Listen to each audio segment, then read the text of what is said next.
नमस्कार दोस्तों, मेरा नाम है विजय कुमार। आप देख रहे हैं कॉमिक्स पिटारा चैनल को। तो चलिए दोस्तों, राज कॉमिक्स में महाबली भोकाल की इस शानदार कॉमिक्स को शुरू करते हैं, जिसका नाम है विकांडा। तो आप देख सकते हैं इसका कवर पृष्ठ जो कि कुछ इस तरह का है। तो चलिए इसकी शानदार स्टोरी को शुरू करते हैं। नाम है मेरा विकांडा। पृथ्वी पर अनेक बलवान है, लेकिन मुझसे बढ़कर कोई नहीं।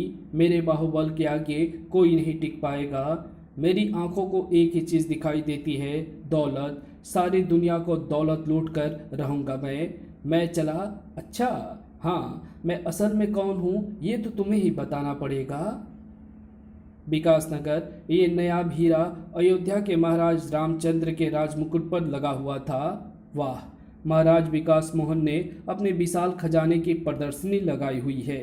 बड़े बड़े सम्राट आश्चर्यचकित थे राजा विकास मोहन के खजाने के उन अमूल्य जवाहरातों को देख। ये दुर्लभ मोती भगवान विष्णु की माला का है। अद्वितीय है आपका खजाना विकास मोहन। खुशी से फूला ना समा रहा था राजा विकास मोहन ये तारीफें सुनकर। किंतु किंतु उसकी इस खुशी पर जबरदस्त गाज पड़ी तब, जबकि ये कर्णफूल है, ये महाराज रावण का कर्णफूल कहाँ गायब हो गया। उस चोरी ने हिलाकर रख दिया विकास मोहन को। महल के एक विशेष कक्ष में सेनापति प्रवीण सिंह इतनी कड़ी सुरक्षा के रहते प्रदर्शनी स्थल से कर्णफूल कैसे गायब हो गया। महाराज, बड़े बड़े सम्राटों, महाराजाओं एवं विश्वस्त सैनिकों के अलावा प्रदर्शनी स्थल में कोई प्रवेश नहीं हुआ। वहां मौजूद प्रत्येक सैनिकों की जांच मैंने की, और देश विदेश के मेहमान राजाओं की तो जांच हम कर भी नहीं सकते। हाँ प्रवीण सिंह, वे लोग तो खुद हमारे निमंत्रण पर विकास नगर आए हैं। उनकी जांच करना तो उनकी तौहीन होगी। कोई भी हल ना निकल सका उस समस्या का। अगले दिन प्रदर्शनी स्थल पर सुरक्षा व्यवस्था और मजबूत कर दी गई। बावजूद उसके आज फिर चोरी हुई, और इस बार गायब हुई है रत्न जड़ित सोने की म्यान। समस्या की गंभीरता को देखते हुए बुलाया गया भोकाल, सुल्तान एवं अति क्रूर को। आपने हमारी परेशानी सुनी महाबली भोकाल। अब बताओ हम क्या करें। अब प्रदर्शनी स्थल पर हम पहरा देंगे महाराज। अगली सुबह प्रदर्शनी स्थल पर मौजूद थे तीनों जवाज। इन्हीं राजाओं में से कोई चोर होगा। मेरी तेज निगाहों के सामने से कोई चोर बचकर निकल जाए असंभव।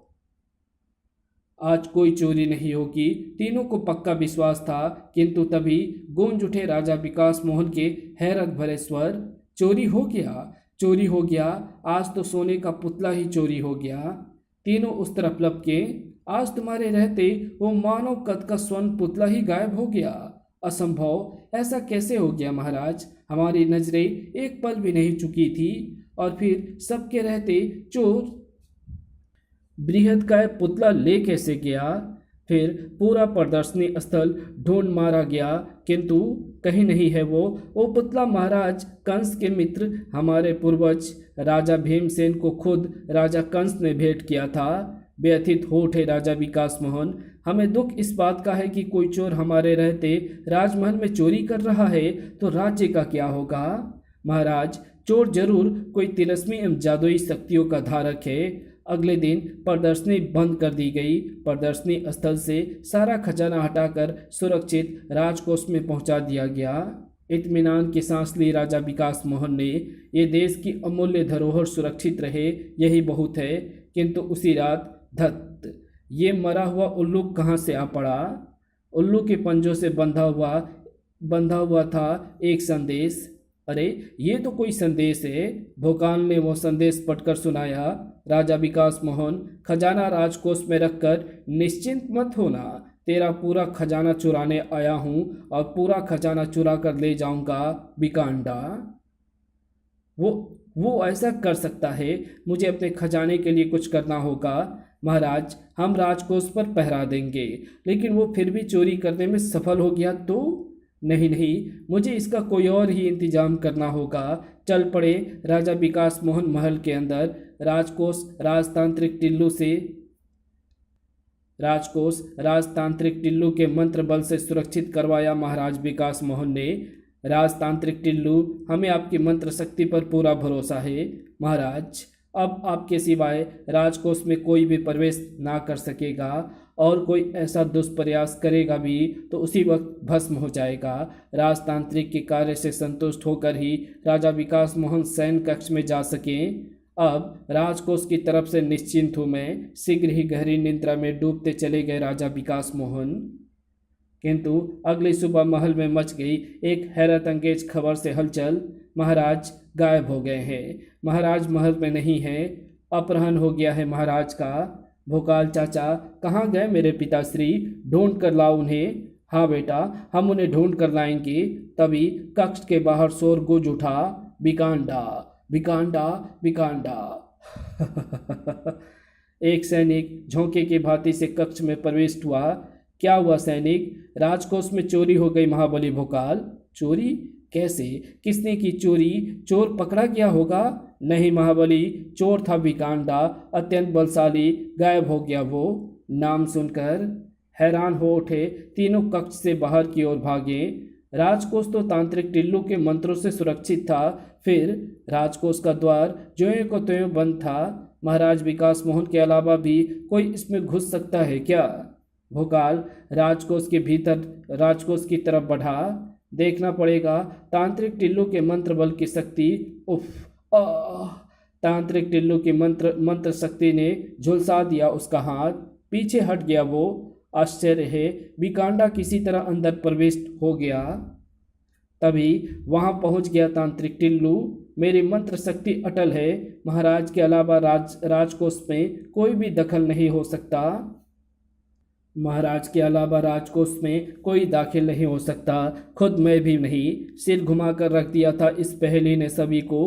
राजकोष में उसे घुसते एवं निकलते सभी सैनिकों ने देखा। उसके हाथ में थमे गोले में कैद जवाहरातों को भी देखा उन्होंने, और ये कहते हुए कि सुना कि वो कल फिर आएगा। कल हम होंगे यहाँ उसके मुकाबला करने के लिए। तीनों वीर जमे हुए थे अगले दिन राजकोष के द्वार पर। महाराज के अपहरण के बारे में भी पूछना है उससे। भयंकर हंसी के साथ प्रकट हुआ वो। विकांडा नीचे उतरा। आ गया मैं आज फिर खजाना ले जाने को। विकांडा बढ़ा राजकोष के द्वार की ओर। भोकाल ने उसे रोकने के लिए आगे बढ़ते सुल्तान एवं अति क्रूर को रोक लिया। रुको, पहले देखो ये क्या करता है। बड़े ही आराम से राजकोष का द्वार खोल भीतर प्रवेश होता चला गया वो। सारी दौलत समेट लूंगा मैं। ग्लोब में समाता चला गया राजकोष का खजाना। आश्चर्यचकित से देखते रह गए मैं निडर चोर को। उफ! तो इस तरह गायब करता था ये बड़ी से बड़ी चीजें। खजाने के बड़े हिस्से को गोले में भरकर पलटा विकांडा, किंतु द्वार पर खड़े हुए थे भोकाल, सुल्तान एवं अति क्रूर। ओहो, तुम रोकोगे मुझे? हाँ। विकांडा के हाथ में प्रकट हुआ एक अद्भुत हथियार। टांडा से टुकड़े टुकड़े कर दूंगा तुम्हारे शरीरों को। टांडा से निकलती तेज चमक ने सुल्तान को पीछे हटने पर मजबूर कर दिया। उफ! ये किरणें मेरी आंखों पर हमला कर रही है। अति क्रूर ने किया उस पर दतांग से वार। विकांडा, हमारे शरीर टुकड़े होने के लिए नहीं, टुकड़े करने के लिए बने हैं। किंतु अति क्रूर को उछाल फेंका टांडा के सहारे विकांडा ने। टुकड़े नहीं, चटनी बनाऊंगा मैं तेरे शरीर को। महाबली बन गया भोकाल। महाबली भोकाल खड़ा था अब विकांडा की राह का रोड़ा बनकर। विकांडा, आज तो महल से बाहर कदम ना रख सकेगा। इस तलवार की शक्ति से अभी वाकिफ हो जाएगा तू। टांडा को लहराता हुआ बढ़ा विकांडा आगे। टांडा है ये टांडा तेरी लोहे की पत्ती इसके आगे नहीं टिक पाएगी। संभालियो इसे, अभी इस भोकाल को मार कर लेता हूँ तुमसे। खजाने वाला गोला अति क्रूर को पकड़ाकर वो आगे बढ़ा। जबरदस्त जंग के दर्शक बन गए सभी। टनाक खूबसूरत तलवारबाजी करते भोकाल को एहसास हो रहा था टांडा की शक्ति का। वाकई गजब की शक्ति है इसके हथियार में। विकांडा भी मान गया लोहा उसकी युद्ध कला का। बहुत संवरा हुआ योद्धा है ये बहुत संवरा हुआ योद्धा है ये। वार चला विकांडा का। भीषण दर्द की लहर दौड़ पड़ी भोकाल के जिस्म में। विकांडा ने किया टांडा का अगला प्रहार। पीड़ा की अधिकता से एक बार कांप ही उठा वो। विद्युत गति से तलवार घूमे उसकी साएं। विकांडा के हाथ से टांडा निकलता चला गया और अगले ही पल तलवार आ लगी विकांडा की गर्दन से। वाह, असली योद्धा है। चाहता तो तेरी गर्दन इस वक्त तक उड़ा चुका होता, लेकिन अभी तुझसे बहुत कुछ जानना है। उफ, मैं जानने दूंगा तब ना। संसार का सबसे बलशाली आदमी हूं मैं, मेरे बाहुबल के आगे टिक नहीं पाएगा तू। विकांडा के घूंसे घन गरज से बरस पड़े भोकाल पर। धड़ आ शक्तिशाली विशाल हाथ भोकाल जैसे महाबली के होश ठिकाने लगा रहा था। उफ, ऐसे प्रलयंकारी मुष्टि प्रहार पहले कभी नहीं खाए। स्तंभ तक हिल गया उस प्रहार की तीव्रता से। अंधेरा सा छाने लगा भोकाल की आंखों के सामने। उफ, मेरे होश हवास मेरा साथ छोड़ रहे हैं। भोकाल, तुम ठीक तो हो मित्र? खड़े हो और साबित कर दिखाओ कि तुम ही महाबली हो। कहा गोज उठा विकांडा का। ऐसे नहीं उठ पाएगा अब ये, जाओ राजवैद्य को बुलाओ। तभी वहां गूंज उठी आवाज श्वेता की। चाचा, भोकाल चाचा, हमें पता लगा कि हमारे पिताश्री का अपहरणकर्ता यहाँ आया है। उसे जाने न देना चाचा। किंतु भोकाल की हालत देखकर ठिठक गई वो।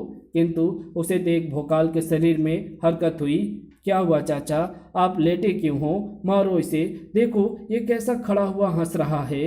वो उठ खड़ा हुआ, विकांडा की तरफ बढ़ा वो। ये क्या समझकर इतना हंस रहा है?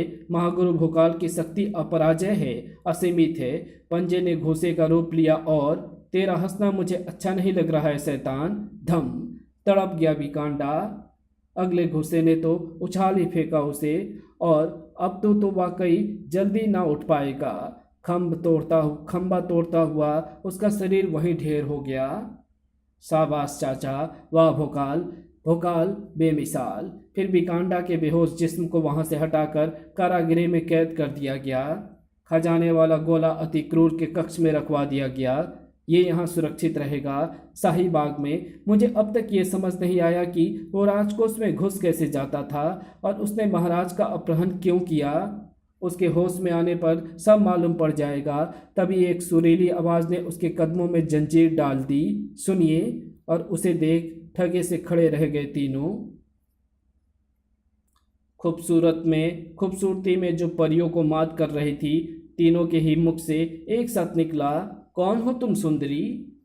नाम है मेरा पकौड़िया और प्यार से मुझे पिक्कू कहते हैं। कुंवारी हूँ, शादी करने आई हूँ। मैं करूँगा तुमसे शादी। नाम है मेरा सुल्तान, प्यार से शैतान कह सकती हो। नहीं, मैं करूँगा इससे शादी। नाम है मेरा अति क्रूर, प्यार से ये मुझे अतीक कहेंगी। कितनी रूपवती है, अगर तुरीन को दिल न दिया होता तो इसी से शादी करता। उसने भोकाल की तरफ देखा और बोली, और तुम महाबली भोकाल, मैं अपनी जीवन संगनी चुन चुका हूँ। तुम इन दोनों में से किसी से भी विवाह कर सकती हो। मैं फैसला कर चुका हूँ, इससे मैं ही शादी करूँगा। नहीं मित्र, शादी तो इससे मैं ही करूँगा, क्योंकि पहले मैंने ही कहा था। अजब दुविधा थी, दोनों ही कृत संकल्प लग रहे थे। मैं तुझसे ज़्यादा बलवान हूँ, ये मुझसे ही शादी करेगी। सूरत तो आईने में देख के आओ, मुझसे ना जीत पाओगे तुम। कौन किस पर हावी होगा? सुंदरी, तुम मुझसे ही विवाह करोगी। मैं ही तुम्हारे योग्य वर हूँ, तुम मुझे ही वरोगी। मुकाबले के जोड़ीदार हैं दोनों, और मुकाबले का ही फैसला किया पिक्कू पकौड़िया ने। ठीक है, तुम दोनों के बीच प्रतियोगिता रखी जाएगी। जो श्रेष्ठ सिद्ध होगा मैं उसी से शादी करूंगी। एक विशाल चट्टान की ओर इशारा किया उसने। क्या तुम दोनों में से कोई उस चट्टान को उठा सकता है? हाँ, क्यों नहीं। आगे बढ़ा अति क्रूर, और अगले ही पल चट्टान उसने उठा ली। ये देखो, मेरे लिए यह असंभव है, किंतु असंभव को संभव करने की विद्या मेरे पास है। सुल्तान का सम्मोहन चला, और वाह, इसने तो चट्टान एक ही हाथ में उठा ली। नजरों का धोखा था सब। असल में वो एक तरफ खड़ा था। ये तो मुझसे भी ज़्यादा शक्तिशाली है। सम्मोहन टूटा तो मैं जीता। अब पिक्कू मुझसे शादी करेगी। नहीं, भोकाल ने रोक लिया उसे। तुमने बेईमानी की है सुल्तान, तुमने सम्मोहन शक्ति का इस्तेमाल किया है। जीता अति क्रूर ही है।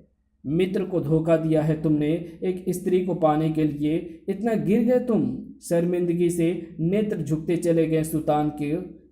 अपनी गलती का एहसास हुआ उसे। मुझे माफ़ कर दो मित्र, वाकई मैंने नीच कार्य किया है। मैं अपने किए पर शर्मिंदा हूँ। अंततः पिक्कू पकोड़िया ने अति क्रूर का चयन किया। जल्द ही हम भुजंग देश जाकर विवाह करेंगे, किंतु पहले महाराज विकास मोहन को ढूंढना है हमें। फिर पिक्कू पकोड़िया उन्हें अपने बारे में बताती चली गई। मैं सफदरगंज से आई हूँ, बचपन से ही चाहती कि विश्व के महाबलशाली से ही विवाह करूँगी। आपका नाम सुना तो विकास नगर के लिए चल पड़ी। आज आपको पाकर मैं बहुत खुश हूँ। महारानी मोहिनी से मिलवाया उन्होंने पिक्कू पकोड़िया को। बहुत खुशी हुई तुमसे मिलकर। अब तुम यहीं रहोगी मेरे पास राजमहल में। महाराज के आने के बाद तुम्हारा विवाह बड़ी धूमधाम से होगा। उधर बिकांडा अभी भी बेहोश पड़ा था और उस रात्रि को महल में फैलते चले गए उस धुएं ने सभी को गहरी निद्रा में पहुंचा दिया। खजाने से भरा गोला उठाया उस साये ने और बेधड़क बाहर निकल गया। कारागृह में शिकंजों के सामने मौजूद था अब वो साया। जादुई धुएं ने सबको बेहोश कर दिया है। मेरा काम कितना सरल हो गया। साये ने जादुई भस्म निकाली और ये जादुई भस्म बिकांडा को 2 पलों में होश में ला देगी। उड़ती चली गई भस्म शिकंजों के अंदर। भस्म की गंध नथुने से टकराते ही बिकांडा उठ बैठा। कहाँ है भोकाल? मैं उसका कत्ल कर दूंगा। अगले ही पल वो कारागृह का मजबूत द्वार तोड़ उस साये के सामने खड़ा था। कौन है तू? भोकाल कहाँ है? मुझे भद्दा ने भेजा है तुझे आज़ाद कराने के लिए। ये लो जादुई गोला और ये बोरा तुम्हारे काम आएगा। बिकांडा को कुछ समझाकर साया एक तरफ चल दिया। भोकाल सुल्तान अति क्रूर को सबक सिखाने का यही बढ़िया तरीका है। सुल्तान के कक्ष में पहुंचा बिकांडा। खजाने की तरह इसे भी इस गोले में कैद कर लूँगा। बोरे में से उसने एक और जादुई गोला निकाल लिया था। उसने मंत्र पढ़ा और सुल्तान का बेहोश जिस्म गोले में समाता चला गया। वो गोला उसने बोरे के हवाले किया और कक्ष से बाहर निकल चला। अति क्रूर के कक्ष में पहुंचा बिकांडा। आओ महाबली, तुम भी समा जाओ इस जादुई गोले में। उसे भी बोरे में डाल वो चल पड़ा और पहुंचा महाबली भोकाल के कक्ष में। निसंदेह महावीर एवं महाबली हो तुम भोकाल, किंतु अब मैं तुम्हारा अपहरण कर ले जाऊंगा भद्दा के पास और वहीं मारूंगा तुम तीनों को। बोरे में कैद कर उन्हें बिकांडा महल के बाहर की ओर महल के बाहर की ओर बढ़ चला। अगली सुबह महल में उनके गायब होने की खबर ने तूफान मचा दिया। महाबली भोकाल अति क्रूर एवं सुल्तान को दुष्ट बिकांडा उठा कर ले गया है। अब क्या होगा? पहले महाराज गायब हुए और अब ये कोई बड़ी विपत्ति आने वाली है। उधर एक अनजान जगह होश में आ चुके थे तीनों महारथी। हैं ये हम कहाँ आ गए? उनके इस सवाल का जवाब मिला कमरे में प्रविष्ट होती उन 3 आवाज़ों से। भद्दा, यानी तुमने पिक्कू पकोड़िया को ना भेजा होता। भद्दा, यानी तुमने पिक्कू पकोड़िया को ना भेजा होता तो मेरा आज़ाद होना मुश्किल हो जाता। पिक्कू पकोड़िया ने भी तो उन्हें खूब उल्लू बनाया। सब आपके दिमाग की उपज थी भद्दा। कमरे में प्रविष्ट हुए 3 शरीर। बिकांडा, भद्दा, पिक्कू पकोड़िया को मेहमानों का प्रणाम। दुष्टा, धोखेबाज, चंडालिनी पिक्कू पकोड़िया को इस रूप में देख तीनों के ही दिलों में नफरत की लहर दौड़ पड़े। बिकांडा, अब हमें देर नहीं करना। इन तीनों को मैं अभिमंत्रित कब्र में दफनाने जा रहा हूँ। फिर हमें सारी दुनिया की दौलत लूटने से कोई रोकने वाला नहीं होगा। तीनों गोले कब्र में पहुंचा दिया बिकांडा ने। अब इस कब्र में दफन हो जाओगे पहलवानों। मिट्टी डालनी शुरू की बिकांडा ने। जीते जागते लाश बनने जा रहे हो। भोकाल के दिलो दिमाग में उठी हुई थी आंधी। महाबली भोकाल, आपकी शक्ति की परीक्षा की घड़ी आ गई है।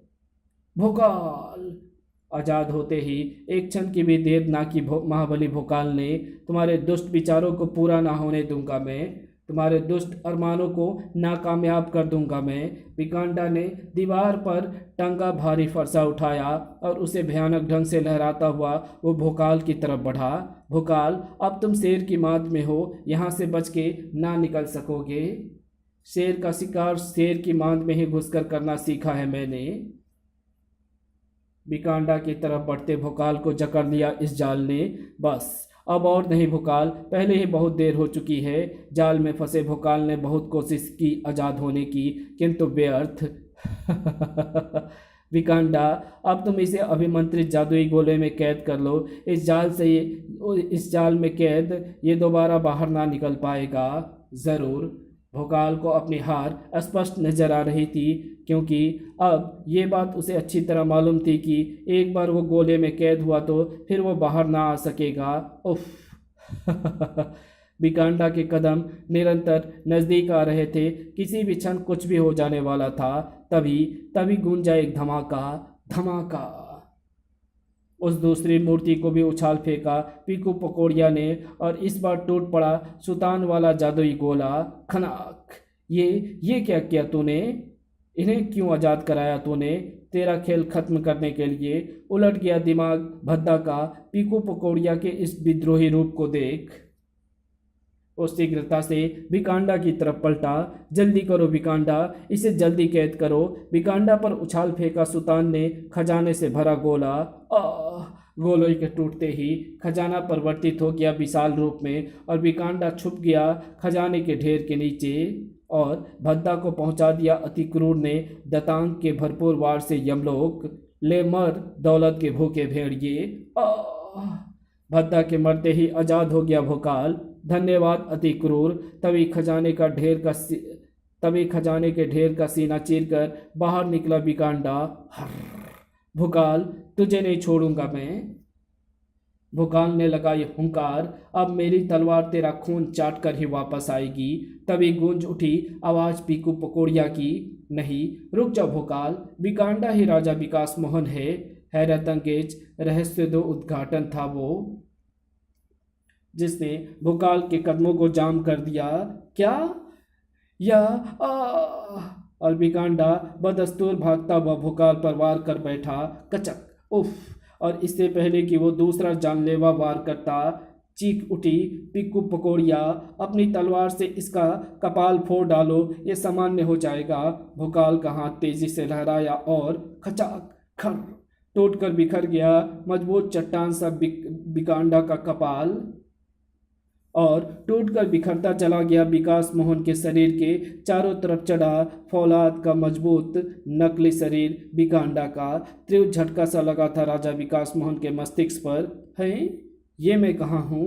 तब भोकाल ने समझाई उन्हें सारी स्थिति। ओह, तो हमारे साथ ऐसी दुर्घटना घट गई और हमें कुछ मालूम भी ना पड़ा। तब पीकू पकौड़िया की तरफ मुड़े चारों। अब इस सारे चक्रव्यूह के पीछे छिपे रहस्य से तुम अवगत कराओगी। सफदरगंज से मुझे उठा लाया था ये शैतान भद्दा, बहुत ही लालची था। ये लोगों के घर चोरी किया करता था, उन्हें ठगने में मुझे जबरन सहायता लेता था। ये एक दिन इसे एक जादूगर मिल गया, इसने उसकी जादू की मणि चुरा ली और खुद जादूगर बन बैठा। तभी महाराज विकास मोहन ने खजाने की प्रदर्शनी लगाई। एक राजा का रूप धरकर ये वहाँ पहुँच गया और जादुई गोले की मदद से एक दो चीज़ों को चुरा कर लाया, किंतु जल्द ही महाराज ने प्रदर्शनी बंद कर दी। तब इसने विकांडा वाली योजना बनाई और महाराज का अपहरण करके उन्हें विकांडा का रूप दे दिया। अब विकांडा के रूप में महाराज अपनी स्मृति खो चुके थे। जो इसने सिखाया वही करने चल दिए। तब एक दिन तुम लोगों ने विकांडा को बंदी बना लिया, तो इसने मुझे भेजा इन्हें आज़ाद करवाने के लिए, जो कि मैंने किया। आज़ाद होते ही ये तुम सबको बंदी बनाकर यहाँ ले आया। आगे तो तुम सब जानते ही हो। हाँ, किंतु अब तुम ये नहीं जानते कि तुमने अब हमारा साथ क्यों नहीं दिया। हाँ, किंतु अब हम ये नहीं जानते कि तुमने अब हमारा साथ क्यों दिया। ये प्रश्न सुनकर चुप रह गई पीकू पकौड़िया, और फिर कुछ क्षण बाद, क्योंकि मैं सचमुच अतीक से प्यार करने लगी थी। सच पीकू? अनिर्णय की स्थिति में खड़े रह गए सभी। तब बोले राजा विकास मोहन, पीकू पकौड़िया, हमने निर्णय किया है कि तुम हमारे साथ विकासनगर चलोगी और हम जल्द ही तुम दोनों का विवाह कर देंगे। खजाने समेत सभी ने कूच किया वहां से। विकासनगर में भव्य स्वागत हुआ उन सबका। पिताश्री, स्वामी। इसी के साथ ये कहानी यहीं समाप्त होती है। तो आपको ये कहानी कैसी लगी? अगर आपको ये वीडियो पसंद आई हो तो इस वीडियो को लाइक शेयर कमेंट ज़रूर कर देना। और हाँ, मुझे जो है आपकी मदद की ज़रूरत है, जो कि आप सुपर थैंक्स और हमारे चैनल की सदस्यता ज्वाइन कर सकते हैं। तो आपको जितना बन पड़ता है पैसे से आप मदद कर सकते हैं, क्योंकि $100 कंप्लीट करने के लिए मुझे अभी बहुत आप लोगों की ज़रूरत है। तो प्लीज़ आप लोग आगे आओ और आप हमें सपोर्ट करो, क्योंकि जब आप ही लोग सपोर्ट नहीं करोगे तो फिर क्या होगा हमारा। Thanks for watching my video.